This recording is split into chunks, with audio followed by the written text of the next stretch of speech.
Hi, welcome to this video about building your own storage system, NAS, on Linux for home or small business, 2022. So, basically, we will see guidelines building your own storage system on Linux with two parts. First, the A part, hardware. Secondly, the B part, which covers software aspect. At the first part, hardware, we will see HDDs. Which type of HDD could you use to store data? Which type of HDD are to avoid using for your projects? Next, SSDs. Using SSD with cache. Which type of SSD could you use? What is TBW and MTBF? UPS. Why UPS? How to choose UPS? Storage adapters. Cables you should need. ARM case. Which hardware for ARM case? And rack and tower builds you could set up for your project.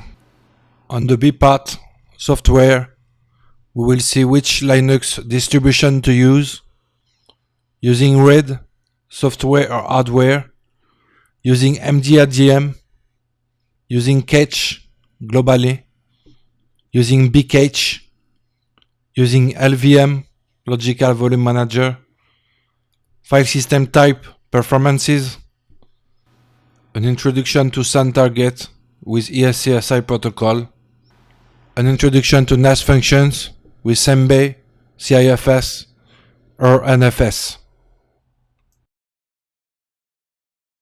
So we'll begin with the A part, hardware to build your own storage system.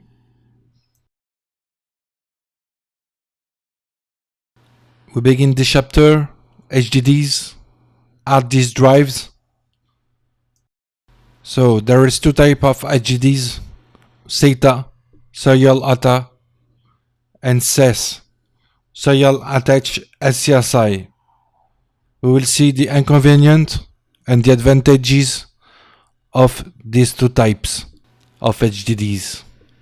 So for the SATA, serial ATA, prices are cheap, they're easy to find on market, they're easy to power on, but performances are behind SES. Rotation per minute vary between 5K to 10K RPM. For the HDD type SAS, serial attached SCSI, the prices are most elevated. They are not easy to find on the market in case of disk replacement. They are not easy to power on. You need adapters of SATA power or 4-pin Molex. But performance are based on SATA and they're up to 15K RPM. What I personally recommend regarding HDDs, for the HDDs, use 7.2K RPM SATA HDDs. Try to choose enterprise class drives if possible, except if you need extreme HDDs performances. Will be covered up by SAS drives. SATA HDDs performances could be raised up with using cache on SSD tier, read or read write. Another tip is to avoid using SMR or hybrid mechanical flash SATA hard disk drive. Most manufacturers propose SMR HDDs, shingled magnetic recording. Also, they propose hybrid HDDs with flash memory inside. Globally, use CMR HDDs for your projects for classic magnetic recording, less known as perpendicular magnetic recording, PMR, except if you don't need performance. Example, archiving for a long time your data. Also, don't use hybrid HDDs with flash memory. You will need to use mechanical and flash paths independently. You will need to create partitions, and the lifetimes are ugly less than classic CMR HDDs. Don't forget to look for CMR mention when you buy your HDDs, especially SATA HDDs. SMR are cheapest, but very less performance. Next, we will see the SSDs part, solid state drives. Using SSDs directly for storage could be a build if you require strong performances. You can also use SSDs only for caching. Depending on your need, you may make your own choice. You could use classic 2.5-inch SSD or NVMe, but remember this point before making your choice for buying. First, the transfer rate in megabyte per second. It varies between SSD and NVMe. NVMe is globally 4 to 5 times much faster than classic SSD. Oftenly, for the same prices for SSD and NVMe, much transfer rate equal to less TBW. The TBW for terabytes written. It indicates how much write terabyte SSD could handle before become unusable, broken cells or sectors. Higher the value is, better the lifetime of your SSD should be. TBW is the most important indicator for buying reliable SSD.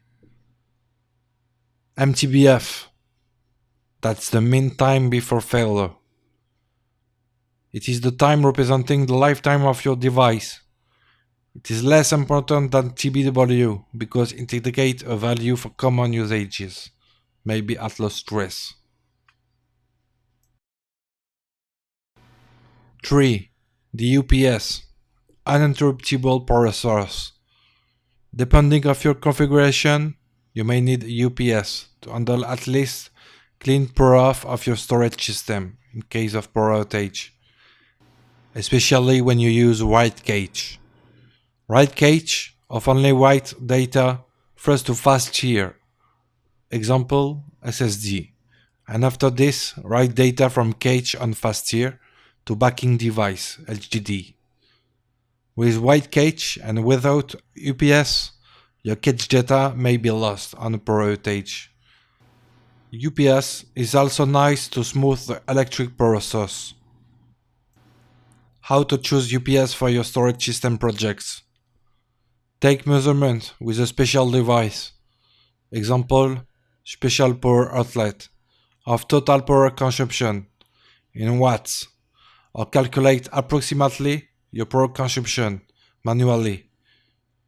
For information, one classic SATA 3.5 HDD should consume around a maximum of 15 watts. It should be displayed on disk itself. Take UPS that meet your need. If your need is simply to power off your storage system properly, you may not need a large capacity battery.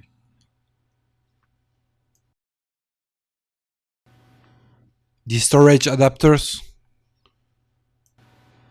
There is many possibilities connecting your drives. You can use ports available on your motherboard, example SATA ports, or if you need an important amount of drives, you can use storage adapters. You can use server type motherboard with a lot of SATA ports directly integrated. Take care because eATX for extended ATX motherboard format isn't supported globally into public Tor cases, but you can find server motherboard in ATX format. My first recommendation regarding storage adapters is to don't use PCI to SATA adapters. They're hazardous and not reliable. Simple PCI interface isn't fast enough to handle drive usage. Also, don't believe it to one SATA to multiple SATA expansion adapters. They may not be reliable, even if SATA protocol support it originally.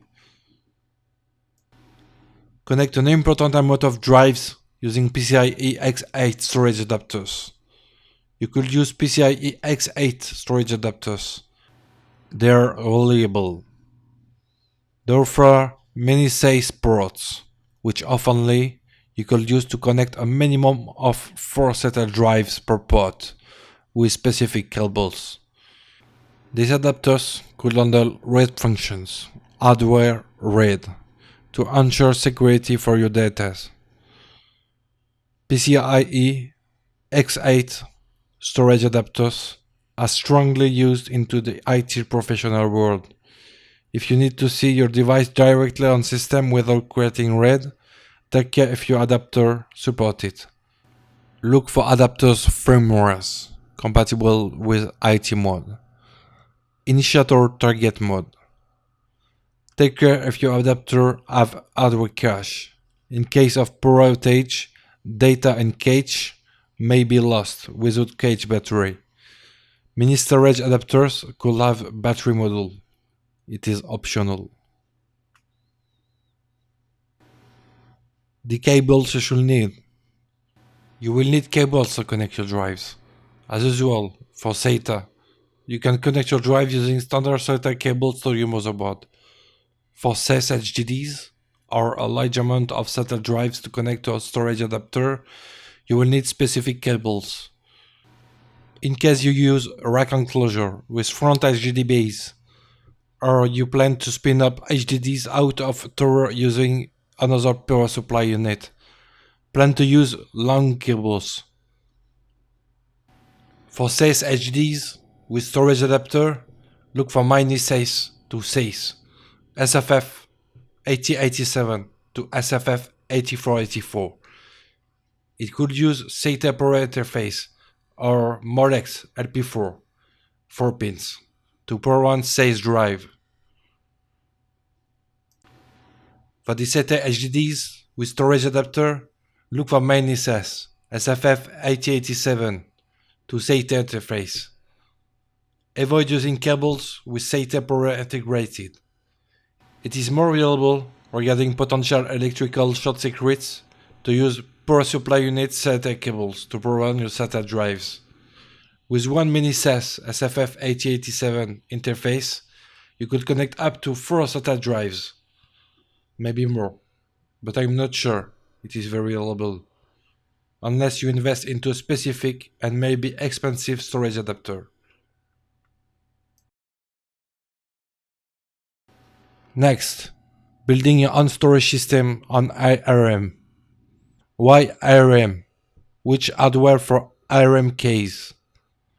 In case you will need low performances with few drives, called storage, ARM could be a good option to build your storage system. Kindly take care of the maximum transfer rate your IRM hardware could handle, data bus. ARM have the advantage of consuming less power. It could be an important factor to build your storage system, as it may be powered on 24/7. Generally, on ARM, USB 3 interfaces are used to connect SATA drives. To connect your drives using ARM, you will need USB 3 to SATA adapters. I have specific recommendations for using USB 3 to SATA adapters. First, look for docks. Docks may be a good option to connect your SATA drives to ARM hardware. Second, don't believe in simple USB 3 to SATA cables. You need specific USB storage chipset. Globally, all USB 3 to SATA cables are without chipset and are scams, even if power separated from USB cable. Simply look for USB 3 to SATA dock for your drives. You may find docks with 2 SATA slots or more, and they integrate specific storage chipset. Pay attention to customer feedbacks before buying USB 3 to SATA docks. Be sure customers have no negative feedbacks about dock function. Rack and tower builds. We'll see the advantages and the inconvenience of each. For the rack build, rack systems could be stacked in 8 and could be stored into rack unit. Rack enclosure could handle larger motherboard. Example, eATX format for extended ATX. Rack enclosure is often much expensive than classic Tor case. Rack enclosure for PC adapters often permit only low profile SFF for small form factor. Rack enclosure could integrate HDD bays. Tor builds. Tor systems couldn't be stacked in 8, so the space requirement is much larger. Most of the Tor cases couldn't handle eATX format, except maybe server-specific Tor cases. Tor cases are generally less expensive than rack enclosure. Tor build permit also to use LFF PCI adapters, classic large form factor.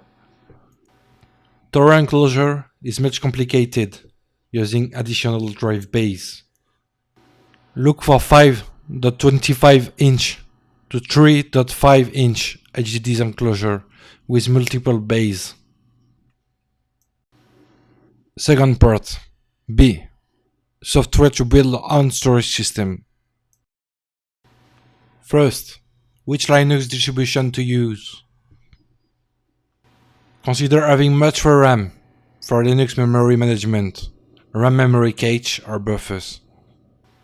If you plan to use a low amount of RAM into your system, consider using a light Linux distribution. Use distribution latest version as possible.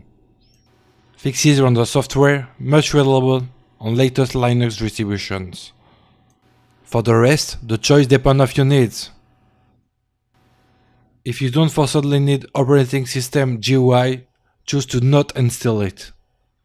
GUI will consume a certain amount of RAM, which is used for Linux memory management. It should exist maybe many of package distribution specific for storage, but personally I don't like this type of distribution, as you don't know what you do and this generates issue when trying to repair something. Using RAID, software or hardware. Using RAID array into your storage system, specifically RAID level absolutely greater than RAID 0, could permit you to secure more accurately your data. RAID technologies are made to aggregate multiple disk drives. In the professional world, high-end storage systems could offer stacked RAID levels like RAID 10, RAID 50 or RAID 60. They could be also called as RAID 1 plus 0, RAID 5 plus 0 or RAID 6 plus 0. We will see the different common RAID levels. RAID 0, it's striping. With 2 times 4 terabytes HDDs, I have 8 terabyte RAID disk to use without security. If one drive is lost, all data are lost. RAID 1, mirroring. Again, with 2 times 4 terabytes HDDs, I have 4 terabytes RAID disk to use with security of data remaining if losing one drive, because it's mirror. Next, for the RAID 5, parity. With 3 times 4 terabytes HDDs, I have 2 and 3 of the total capacity. One drive is used for parity, so 8 terabytes RAID usable. I can also lose one drive, like previous example, but it's RAID 5, not mirroring. RAID 6, double parity. With 6 times 4 terabytes HDDs, for a total of 24 terabytes, I have only 16 terabytes RAID usable, and I can lose 2 HDDs, 2 drives I used for parity. Besides the security, fault tolerance reason, RAID have the other advantage of increasing RAID speed, depending on RAID level used and how many drives you use into. For more fault tolerance, to be able to lose much drives, you can add spare drives to your RAID arrays. Just take care to RAID rebuilding, that is very intensive for drives. I do personally recommend to allocate spare drive to your RAID arrays. But it depends on the case of you could be away for a long time of your storage system, or you can't replace drive fastly for RAID 1 or RAID 5 cases.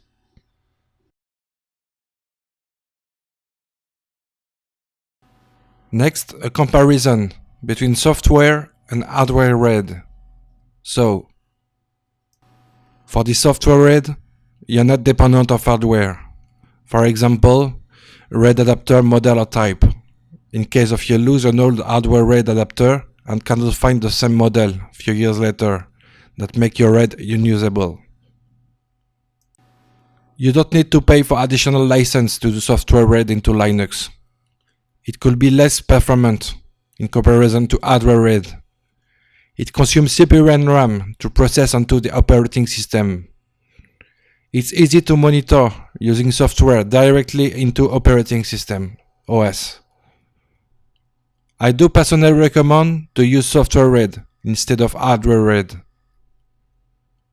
For the hardware RAID, you are dependent of RAID adapter model or type. If adapter is broken, a few years later, you may not find the same adapter. It could result to lose your RAID array. You may need to pay for additional license for using hardware RAID with your hardware adapter. Also, the hardware RAID could be more performant than software RAID because dedicated compute is used directly into the hardware RAID adapter, even hardware cache. It consumes less CPU and RAM into the system to process, but it could be much complicated to monitor from the operating system because software are proprietary and much difficult to find than using distribution package RAID software. Example, all hardware RAID adapter. Next, using mdadm. That's common Linux RAID software. Using mdadm is very easy once you understand how it works. If you need, you could find more information about mdadm on the internet. For example, how to remove mdadm device. For example, to make RAID 6 of 6 drives with mdadm, you can run the command below: mdadm create verbose to display the information when you run the command. Next, the device you want to create. So the first device is 0/dev/md0. Next, the level, the RAID level you want to create, and then the number of RAID devices. So RAID devices equals 6. Because in my case, I want to create mdadm RAID with 6 drives. I do recommend to add spare after creating mdadm RAID.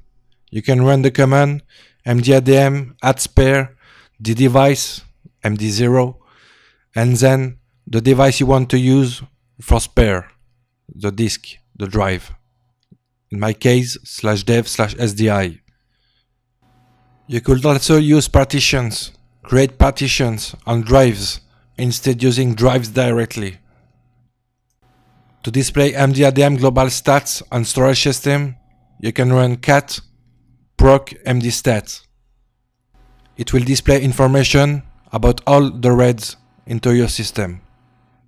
To display mdadm detailed stats on given mdadm device, you can run mdadm detail and the RAID device /dev/md0 in my case.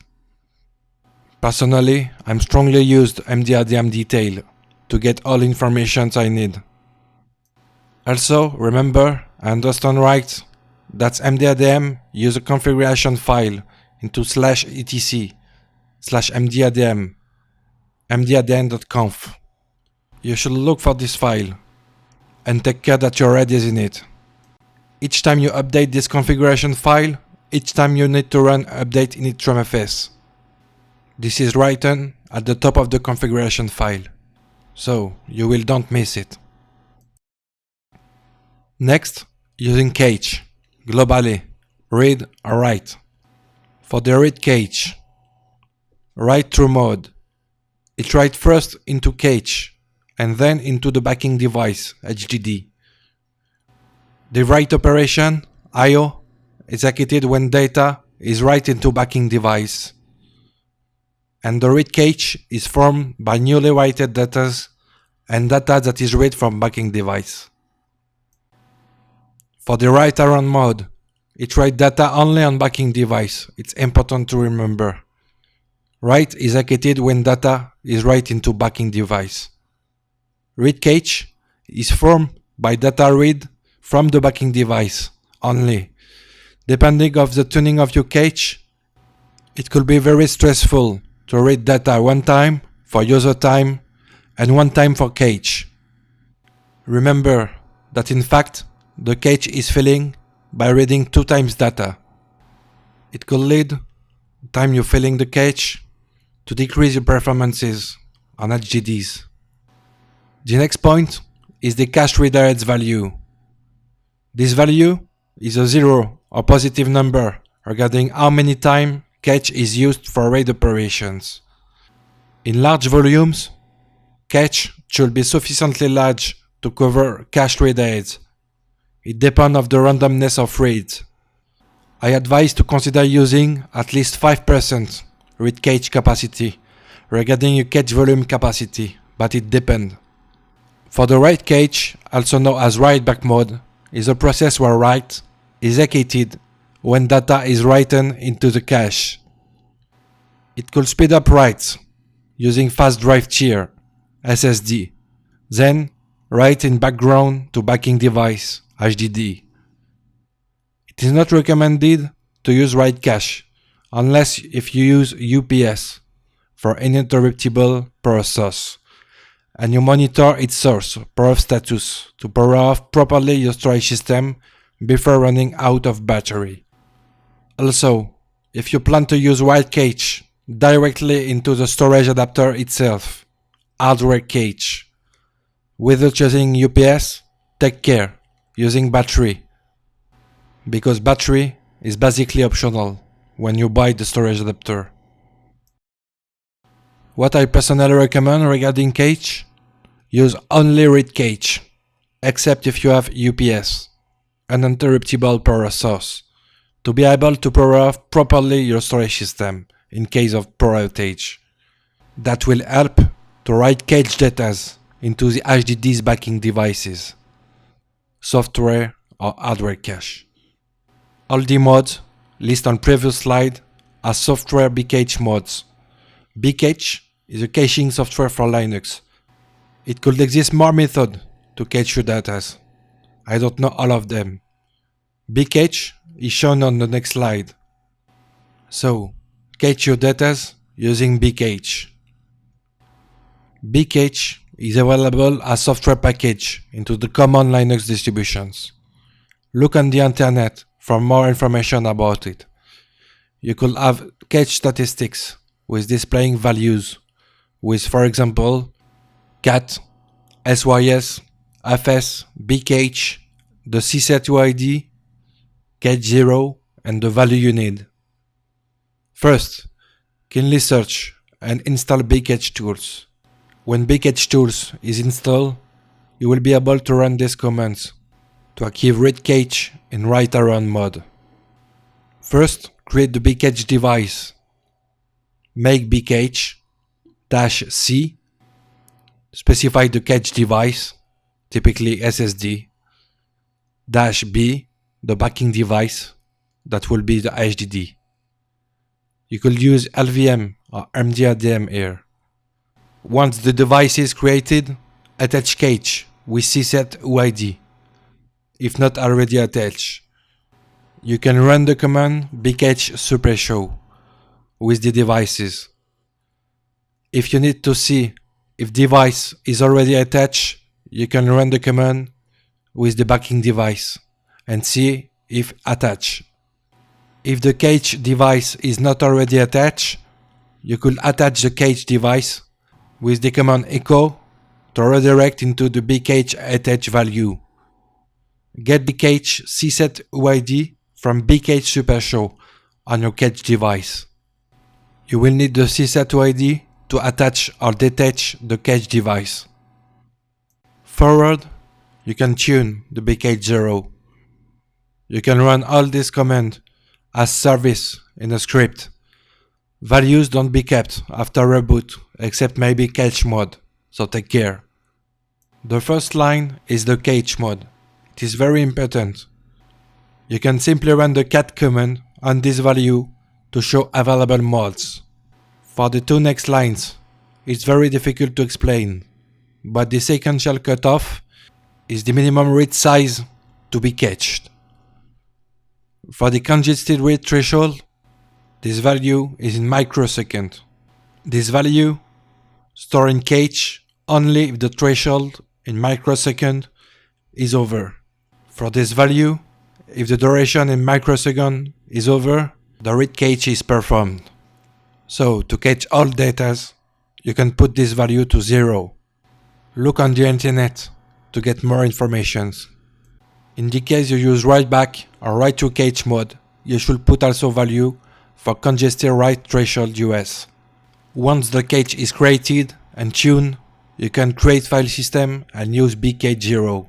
For this, simply run mkfs with the file system type you need on the dev bcache 0, the device created by bcache.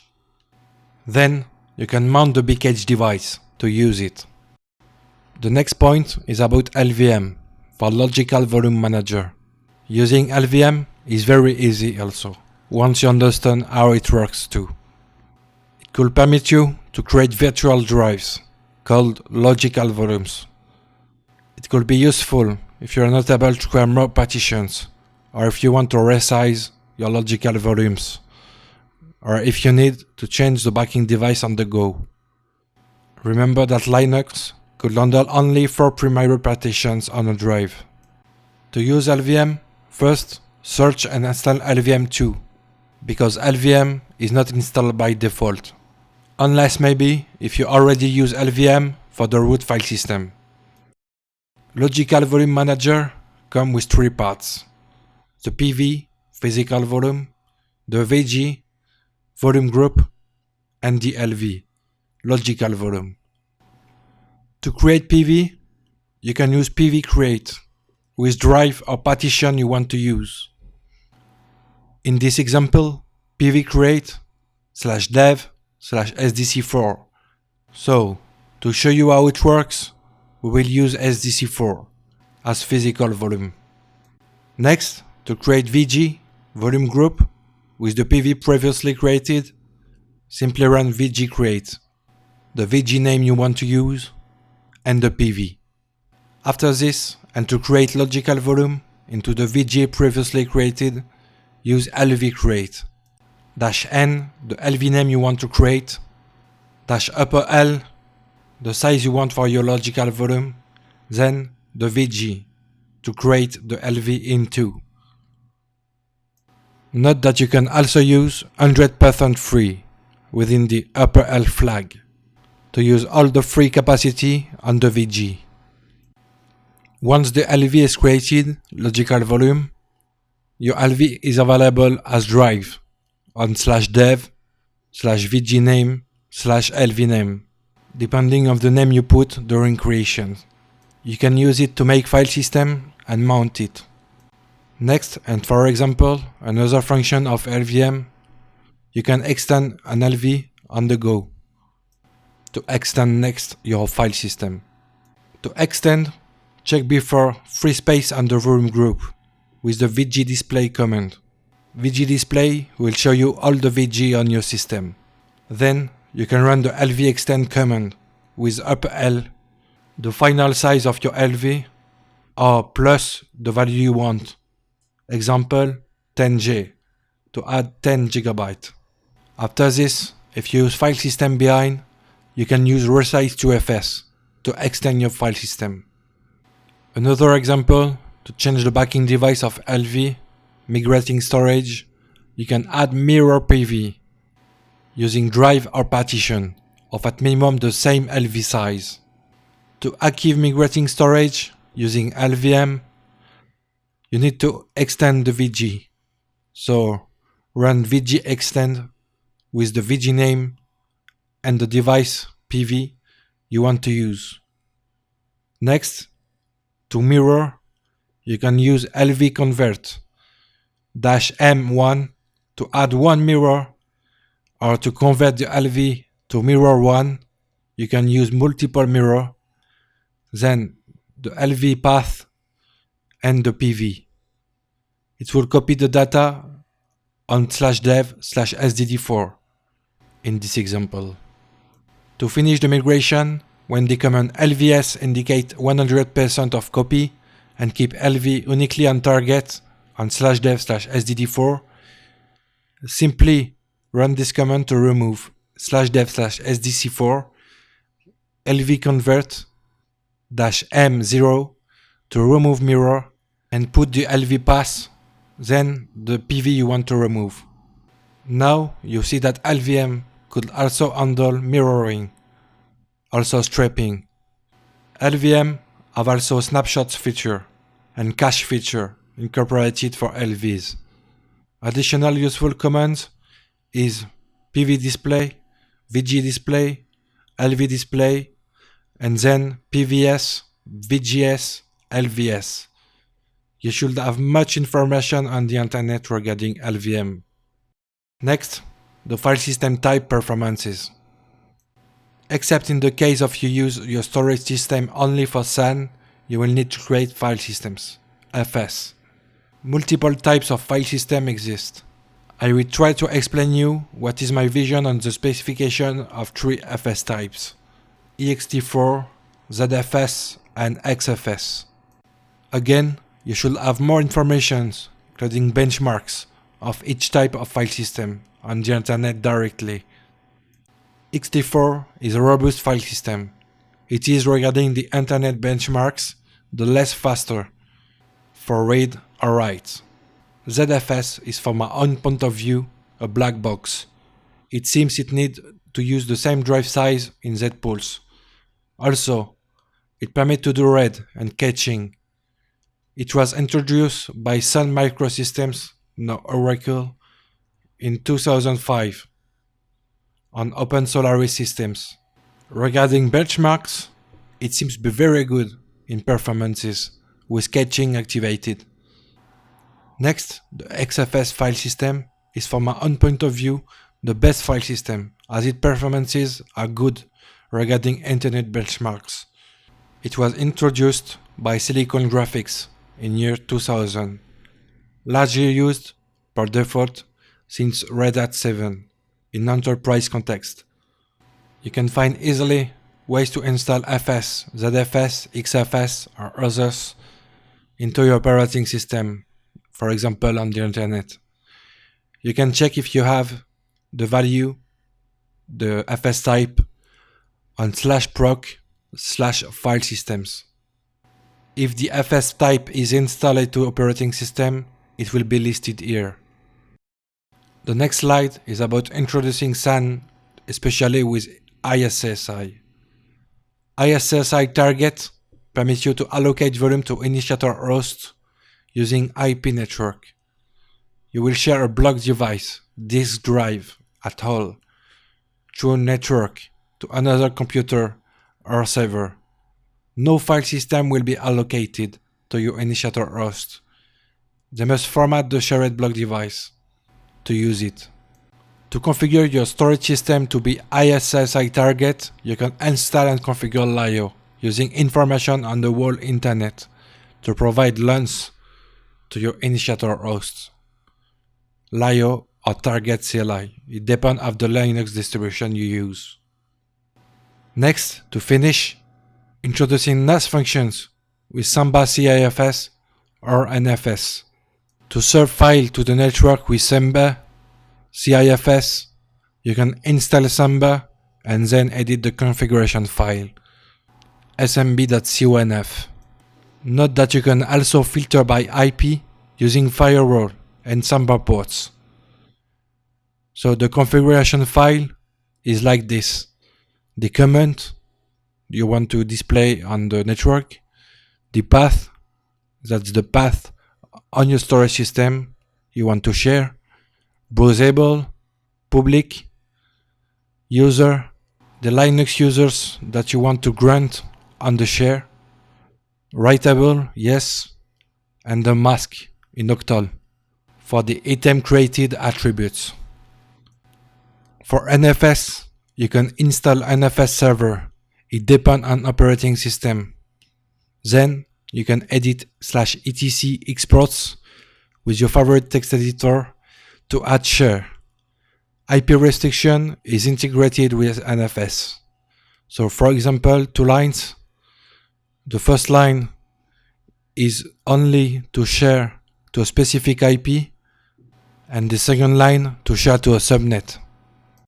NFS comes also with options, OW to be able to read-write, sync, check the written data before writing new ones, no root squash, no subtree check. Our informations are covered into tutorials on the internet. If you need more precision, I recommend you to check article for your Linux distribution. Thank you for watching. Hope you had a great time.